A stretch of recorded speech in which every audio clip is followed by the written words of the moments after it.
Welcome to the Women Leaders Association Daily Member Podcast, where we believe we go further, faster, and have more fun when we go together. I'm your host, Julianne Kirkland. And in each Daily Member Podcast, we will pick out a great speaker from one of our meetings that we thought you would enjoy. You can access hundreds of recent speakers, book summaries, great articles, and more at no additional charge through your membership portal. If you would like to get involved in a Women Leaders Association mastermind group or find a networking group near you, or if you just need access to the membership portal, simply go to womenleaderspodcast.com to be connected. Now let's tune in for this incredible message. I sure can. So I'm Katie Richardson. I am a pediatrician by background and training, and I do a variety of things, but currently the Vice President of Clinical Relations for Angel MD, and still a practicing pediatrician. So I spend some time doing locums work on behalf of Children's Hospital here in town. I also do some telehealth for my pediatric patients, in addition to the work that I do with startups. Like I said, I'm honored to be here today and look forward to taking you on what I would call kind of a whirlwind tour of emotional intelligence. Does anybody feel like this? Because I feel like this on a regular basis. Think of your workday. What contributes to us feeling this way? And do you ever feel like you get control over this feeling? I believe learning about emotional intelligence can help us with this feeling. It can help us tame the monster that is our mind. There's a lot of interesting statistics out there on emotional intelligence, but one question I would have is why should we be talking about this at all? Well, as you can see here, Daniel Goleman, who's the, I would say, godfather of emotional intelligence, tells us that research shows that for jobs of all kinds, emotional intelligence is twice as important as outstanding performance and ability and technical skill combined. We also know from the Center for Creative Leadership that primary causes of derailment in leaders involve deficits in emotional intelligence. Those include this idea of difficulty handling change, not being able to work well in a team, and poor interpersonal relationships. We also know that emotional intelligence is strongly correlated with job performance, job satisfaction, and leads to better leadership.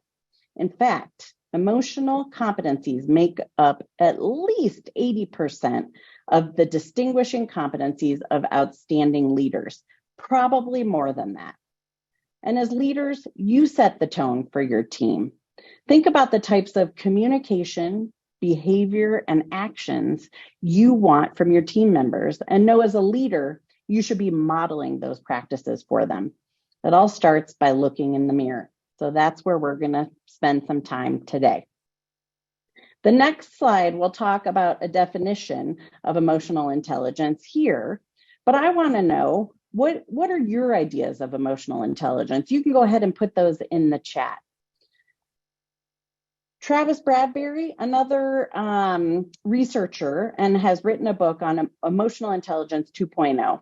It's a great book, by the way. If this is a skill that you would like to improve upon, he actually includes lots of practices to improve your own emotional intelligence. But what we know by his definition is emotional intelligence is the ability to recognize and understand emotions in yourself and others, and use your ability to gain awareness to manage your behavior and relationships. I see Anna has put something in the chat about empathy. Yes, we're going to talk about that today. Thank you, Anna. You can move on to the next slide. As I mentioned, Daniel Goleman was one of the godfathers of emotional intelligence, and he really talks about 4 quadrants that make up emotional intelligence. He talks about it as a cluster of skills and competencies, which are focused on these 4 main capabilities. Again, 2 in the personal arena, so self-awareness and then self-management, and 2 in the social arena, social awareness and social or relationship management. We're going to dig into more of those as we go on. But what we know is the awareness of ourself and others is an internal practice or process. And then how we manage those emotions and corresponding behaviors with others, that's the external process. So again, both internal and external processes that we're going to be talking about. Next slide. At a video that again talks about the basics of emotional intelligence. And Ginger, you're probably going to have to click on the start to get this to go. So as I mentioned, there are 4 quadrants. The one we're going to start talking about first is self-awareness. So this is one of the most important qualities of a leader. I think you would probably all agree, is that, and leaders with high emotional intelligence know themselves. They know themselves really well, especially how they feel in a given moment. And while many people know whether they're feeling good or if they're feeling bad, but people with high emotional intelligence know if they're agitated, if they're anxious, are they excited, are they fearful, are they nervous? They can dial that down to the emotion they're feeling in the moment. One technique that's used to help increase our self-awareness is to learn to label your emotions. So when we label emotions, our thinking brain is able to take over. So we put a label on what we're feeling, and our prefrontal cortex comes in line and is able to reduce any activation of our amygdala that may be happening, i.e. if we're nervous, anxious, excited, etc. Why is this important? Well, what we know is that this allows us to avoid that self-sabotaging behavior that we're going to talk about here in a minute. So instead of feeling hurt, we can understand it, we can acknowledge it, and we can then manage that emotion better. So we're going to, on the next slide, do a brief journaling exercise. So I want you to think of a stressful or difficult situation that you're currently dealing with or that you have dealt with. And when you think about it, I want you to identify the trigger. What was the situation or who was the person? What thoughts are or were you having in the moment? What emotions? Can you label them? There may not be one, there may be multiple. And then the last thing really is to pay attention to what sensation are you having in your body. Bree says, a poor boss makes me so nervous. I hear you, Bree. You are right about that. So think about a recent interaction. I'm going to give you just a minute to do that. This is a great exercise to do on a regular basis. All right. Since we're on a time limit, I'm going to move on to the next slide. But if any of you would like to share, as Bree did, was that a helpful exercise? Was that, and Kayla, I hate speaking in public, another thing that creates emotions, right? A situation that is stressful. So sometimes journaling about these emotions, and again, really labeling them and the situation along with your thoughts and your sensations can be helpful in managing those emotions. All right, move on to the next slide for me. Very good. So you're probably going to have to click maybe 3 more times, I'm guessing, to get, yes, there we go. All right, so we're going to talk a little bit about the stress response and probably one more to get our last box to fill. So another necessary component of self-awareness is the ability to be able to identify your triggers, right? So taking a step back. Some of you have already done that in the chat.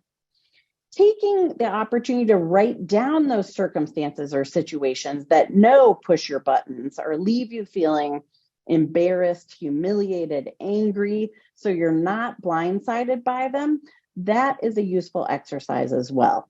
But again, this is going to be a basic neuroscience lesson here of our stress response. Most people can't remember a good joke, right? But they know the sound of a rattlesnake even if they've only heard it once. Why is that?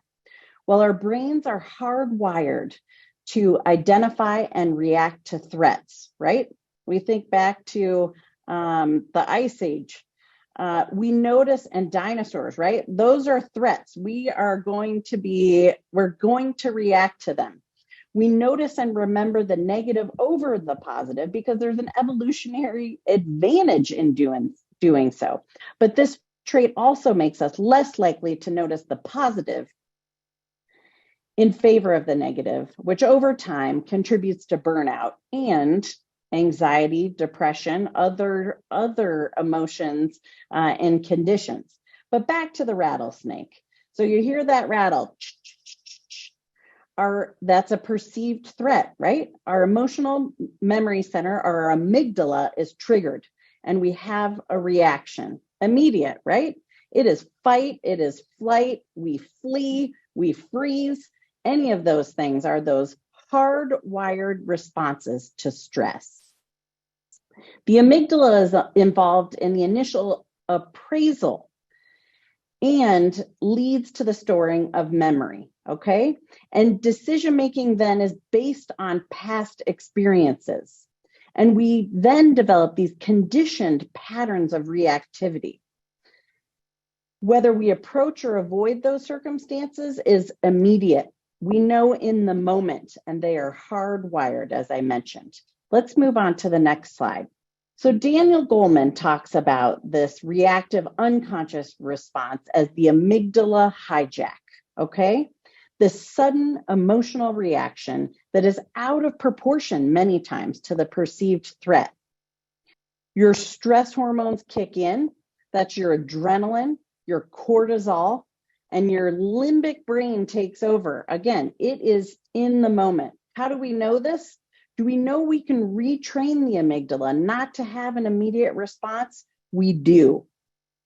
You have about 18 minutes for that adrenaline to be flushed out of your system, but we know that we can train in those 18 minutes, we can train our brains to make conscious decisions, to use our thinking brain or our prefrontal cortex instead of a simple reaction to the amygdala hijack. The best way to do that is through mindfulness and meditation. We'll learn more about this in the coming slides. We can move on to the next one. So moving on to self-management. This is getting along well with others. It helps us handle conflict effectively. It helps us clearly express our ideas and information. It also helps us use empathy to manage interactions successfully. So response flexibility is one way that we do that. All right. So the ability to pause, step back, reflect, shift perspective, and choose wisely. Has anyone heard of Viktor Frankl quote? Between stimulus and response, there is a space if we create it. In that space is our power to choose. In our response lies our growth and our freedom. Being able to have the pause, create the pause is very important. If you go to the next slide, we're going to talk about how to do that. So again, we have our boxes, but we're going to show in here, if we click through, our perceived threat. And again, we get triggering of our emotional memory center. And then if we are able to do it, we create a pause. So in our last box, instead of reacting, we can respond, as I mentioned, with our thinking brain. All right, move on to the next slide. The way to create that pause, as I mentioned, is through mindfulness and meditation. I call this mental exercise.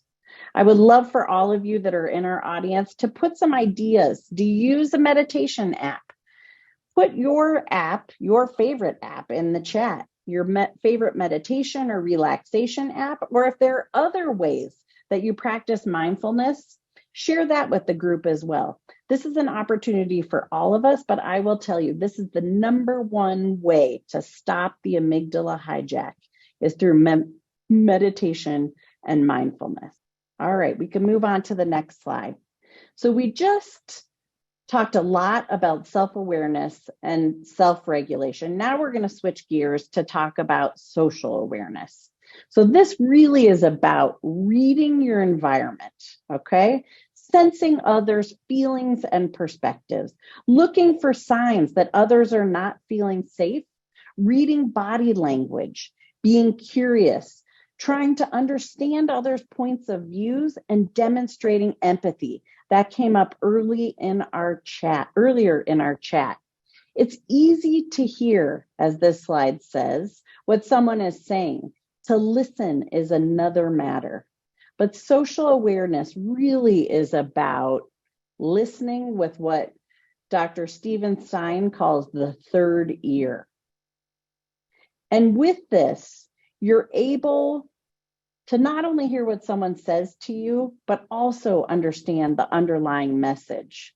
If you master that, your emotional intelligence, or have mastered it, is already very high. What is this person really meaning?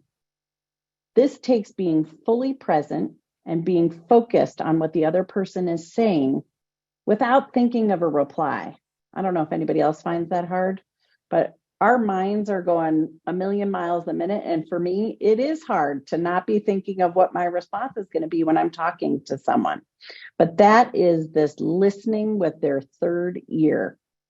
All right, next slide. So how do we improve social awareness? Well, the first thing I'll tell you, slow down. Again, this idea that we are constantly, I feel like, running in today's culture. Slowing down allows us to improve our social awareness. Paying attention to context and boundaries in the work setting. What is the culture or structure of a particular organization or department? Who's on the team? Do I know them well enough? Their personalities, their styles, their values, their beliefs? What are the politics and the norms and tensions and challenges of a particular team? Really understanding those things is going to help you be a better leader. The other thing would be to anticipate triggers. Once you've been able to identify what those are, knowing that and having a plan to deal with that before they happen will keep you on, an even keel, which is very helpful. Greeting people by name, knowing people's names, introducing yourself if you don't know someone in your general vicinity is very important. Getting curious, asking questions, getting down to a depth of question that I think is really important to know people on your team or the people that you work with. I think the other thing that we often see is this idea that we become task-oriented or become too busy, or we are multitasking. And when we're multitasking, are we really listening with that third ear? Are we focused on the people that are in front of us? Probably not. So those are all ways that you can leverage to improve your social awareness. So this one is about relationship management. Again, what are those? Getting along well with others, handling conflict effectively, clearly expressing ideas and information, and employing empathy. This is important. I like John Gottman's quote. You all have probably heard of Gottman, but a relationship is a contract of mutual nurturance. Relationships have to be a rich climate of positivity, right? Teeming with positive interactions, because as we talked about earlier, our tendency is to focus on the negative. And if we focus on the negative, unfortunately, we don't see a lot of positive throughout the day. So again, making those relationships, climates teeming with positive interactions is important. The next slide, unfortunately, I'm going to put it in the chat, a link to it. This was also a video. Brene Brown, who I'm sure most of you know and maybe have read a lot of her stuff, but this is a video on empathy, and it is fantastic. So I'm going to try and put a link to it in the chat so you all can watch it later. But she does a great job talking about empathy and how to use it and how it's very, very different from sympathy. All right, so the other way that we can really improve relationships. And I think as leaders, we all know this from a relationship management as well as our emotional intelligence is by helping others. It leads to better, it has been proven and studied. When we help others, we have better social connections. We actually live longer and are happier and more satisfied with our life. Hey, my friend, if you enjoyed listening to this podcast, be sure to rate, review, and share your biggest takeaway. And if you're wanting more, you can access hundreds of recent speakers, book summaries, great articles, and more at no additional charge through your membership portal. You can also get involved in a Women Leaders Association mastermind group or a networking group near you. Or if you just need to access your membership portal, simply go to womenleaderspodcast.com to be connected. Because here at Women Leaders Association, we believe we go further, faster, and have more fun when we go together. That's all for today, my friends. Bye for now.